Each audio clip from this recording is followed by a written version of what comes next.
नमस्कार, बहुत स्वागत है न्यूज 21 में आप सबका। मैं हूं आपके साथ ऋतिका पांडे। खास खबर मिर्जापुर से आती है, जहां नगर पालिका अध्यक्ष के 2 वर्ष कार्यकाल पूरे होने पर नगर विकास, जी हां, नागरिक सुविधा, पार्क, अखाड़े, तालाब और नदियों की जीर्णोद्वार तथा रेहड़ी ठेला और मजदूरों के लघु व्यवसाय के लिए लोन वृद्धि को लेकर हमारे वरिष्ठ संवाददाता एसएन यादव ने नपा अध्यक्ष श्याम सुंदर केसरी से खास बातचीत की है। उन्होंने कहा है कि पिछले 2 वर्ष में नगर में विकास के कई आयाम आगे बढ़े हैं। उन्होंने पार्क, तालाब और नदियों की साफ सफाई, देखभाल और जीर्णोद्वार पर विशेष जोर दिया है। साथ ही छोटे व्यवसाय को बढ़ावा देने हेतु लोन और आर्थिक सहायता की व्यवस्था को मजबूत करने की भी बात कही। श्याम सुंदर केसरी ने नागरिकों की सुविधा और नगर की समृद्धि के लिए लगातार प्रयास जारी रखने के आश्वासन भी देखिए मिर्जापुर से हमारे वरिष्ठ संवाददाता एसएन यादव की ये खास रिपोर्ट में। जनपद मिर्जापुर नगर पालिका क्षेत्र की विकास की यदि हम बात करते हैं तो 2 वर्ष का कार्यकाल बीत गया है। यहाँ के जो हमारे नगर पालिका अध्यक्ष श्याम सुंदर केसरी जिस तरीके से नगर के विकास की बात करते हैं, जो उन्होंने विकास किया, चाहे तालाब हो, नदी हो, अखाड़े हो, पार्क हो और गलियों में जिस तरीके से पिचिंग की बात की थी, साफ सफाई की बात करती है। 2 वर्ष के पश्चात अब आगे आने वाले समय में जिस तरीके का विजन है, जो विकास का प्रपोजल उन्होंने तैयार किया है शासन को भेजने के लिए, और वर्तमान समय जिस तरीके से नगर पालिका परिषद की तरफ से तमाम गरीब और रेहड़ी चुंगी वालों को जिस तरीके से अनुदान प्रोवाइड किया जाता है, प्रधानमंत्री स्वनिधि और नगर पालिका स्वनिधि की तरफ से, तमाम ऐसे जो विकास के मुद्दे हैं, नगर क्षेत्र के मुद्दे हैं, और 2 वर्ष के जो हिसाब है, जो जनता जानना चाहती है कि हमारे अध्यक्ष ने हमारे साथ हमारे लिए क्या क्या किया, हमें क्या क्या सुविधाएं प्रोवाइड कराई, वो तमाम चीजें हैं। इस समय हमारे साथ मौजूद है मिर्जापुर नगर पालिका के युवा अध्यक्ष श्याम सुंदर केसरी, जो कि जनता के लिए वास्तव में अगर बताया जाए तो आज जनता मानती है कि कोई अध्यक्ष आया है जो कि जनता के हित की बात कर रहा है। जी अध्यक्ष जी, इस समय आपके 2 वर्ष कार्यकाल बीत गए और 2 वर्ष कार्यकाल के पूर्ण होने के पश्चात कितने कार्यों में कहां तक आपको सफलता मिली, और जनता के हित के लिए, नगर के हित के लिए, नगर के विकास के लिए क्या विजन है, क्या आपका आगे है? 2 वर्ष 6 महीने बीत चुके हैं और अभी तक जो हमने काम किया है, अभी बहुत सारा काम करना बाकी है, ताकि हमारा शहर, आपको बता दें कि हमारा शहर स्मार्ट सिटी योजना में भी ले लिया गया है, सेफ सिटी योजना में भी शामिल है। अभी हाल ही में ये सब योजनाओं में शामिल हुआ है, नमामि गंगे में भी शामिल हुआ है। मेरा प्रयास है कि अपने शहर को स्मार्ट सिटी के रूप में डेवलप करना। इसके लिए विजन डॉक्यूमेंट तैयार करा रहे हैं और उसी के सापेक्ष हम लोग आगे काम भी करेंगे। अब विशेष रूप से गंगा घाट किनारे विशेष कार्य करने की आवश्यकता है, पर्यटन को बढ़ावा देने के लिए भी शहर में डेवलपमेंट्स की आवश्यकता है, और अन्य कई प्रकार से आयाम करके अपने शहर को आगे ले जाने की हमारी इच्छा है। साफ सफाई को लेकर जिस तरीके से नगर में बातें कुछ चर्चा में आती है, उसके संदर्भ में जैसे आपने अभी उसके शुरू में आपने एक नया एक्सपेरिमेंट भी किया था, उसमें आपको काफी सफलता भी मिली।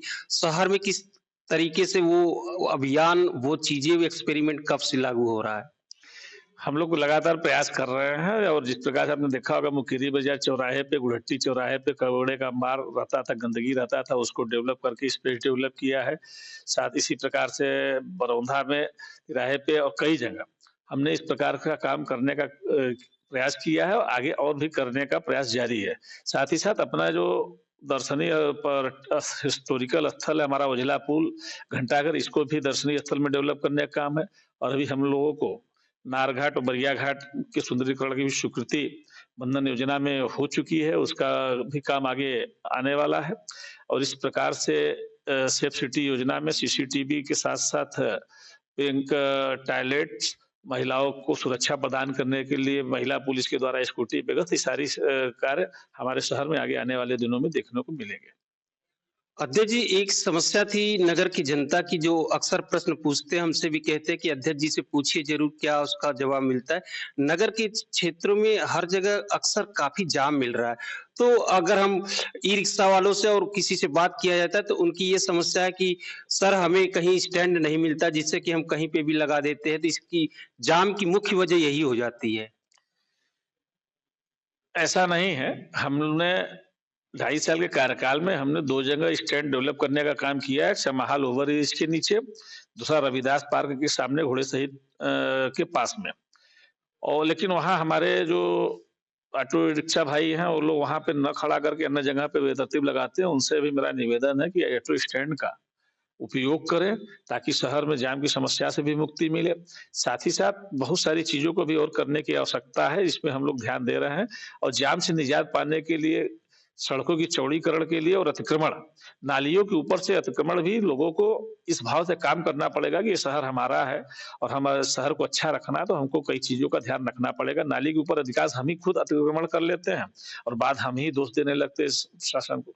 हम लोग भी साथ में सहयोग, प्रधानमंत्री माननीय नरेंद्र मोदी जी के द्वारा पीएम निधि योजना में जिन वेंडर्स ने लोन ले रखा था, जिन्होंने समय से अपना लोन वापस किया है, चुकता किया है, इन लोगों को क्रेडिट कार्ड भी दिया गया है आज। और इस क्रेडिट कार्ड का उपयोग करके इनको फिर आगे अपने व्यवसाय को आगे बढ़ाने के लिए चक्कर नहीं लगाना पड़ेगा ऑफिसों का, और इनको एक बार में अपने क्रेडिट कार्ड से अपना लोन ले सकते हैं, जिसमें 50 दिन तक कोई इंटरेस्ट नहीं लगेगा। 50 दिन के बाद नॉर्मल जो ब्याज रेट बैंकों का क्रेडिट कार्ड का होता है, उसके 7% छूट के साथ इनको देना पड़ेगा।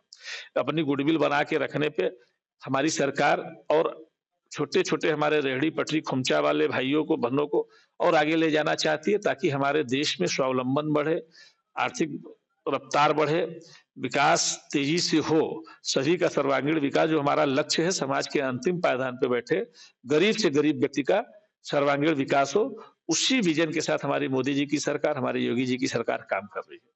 शुक्रिया हमसे बात करने के लिए। तो इस तरीके से आपने देखा कि नगर पालिका मिर्जापुर के नपाध्यक्ष रामसुंदर केसरी जी ने बताया कि किस तरीके से 2 वर्ष 6 माह बीतने के पश्चात नगर के विकास के लिए, चहुमुखी विकास के लिए इन्होंने तमाम प्रयास किए, और आने वाले दिनों में जिस तरीके से गंगा घाटों के जीर्णोद्धार की बात करते हैं और जो शहर के विकास की बात करते हैं, तो वो विजन इनके कार्यकाल के दौरान ही होगा। अब तो ये धीरे धीरे जैसे जैसे समय बीतता जाता है, कार्यकाल बीतने की कगार पे हम पहुंचते जाते हैं, उस तरीके से कहीं न कहीं हमारी जिम्मेदारियां, हमारे काम बढ़ते जाता है। तो ये समय के साथ ये पता चलता जाता है कि किस तरीके से कितना नगर का विकास होता है।